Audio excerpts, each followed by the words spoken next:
হাওড়ার জগৎবল্লভপুরে বেকারির দোকানে পরপর বোমা, ঘটনায় জখম দুজন, আতঙ্কে এলাকাবাসী।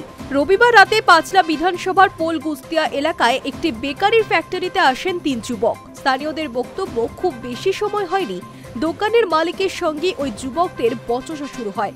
পরিস্থিতি এরপরই চরম আকার নেয়। অভিযোগ, বচসার মধ্যে এক যুবক পকেট থেকে বন্দুক বার করে দোকান মালিকের মাথায় সজোরে আঘাত করেন। এরপরই শুরু হয় বোমাবাজি।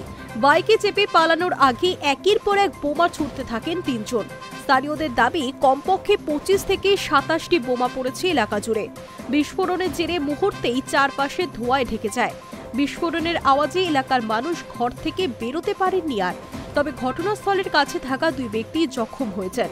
তাদের দ্রুত আমতা গ্রামীণ হাসপাতালে ভর্তি করানো হয়।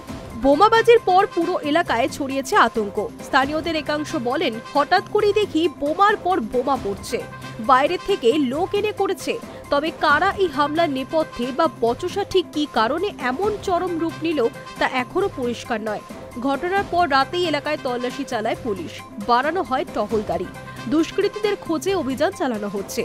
হাওড়া গ্রামীণ পুলিশ সুপার সুবিমল পাল জানিয়েছেন, পরিস্থিতি এখন নিয়ন্ত্রণে রয়েছে। একটি বেকারির ফ্যাক্টরি নিয়ে গন্ডগোল থেকেই এই ঘটনা। সোমবার সকালেও স্থানীয়দের মধ্যে আতঙ্ক এতটুকু কাটেনি। এলাকায় পুনরায় অশান্তি বা দুষ্কৃতীদের ফিরে আসার আশঙ্কা রয়েছে, তার জেরেই চলছে নজরদারি। Hi News network.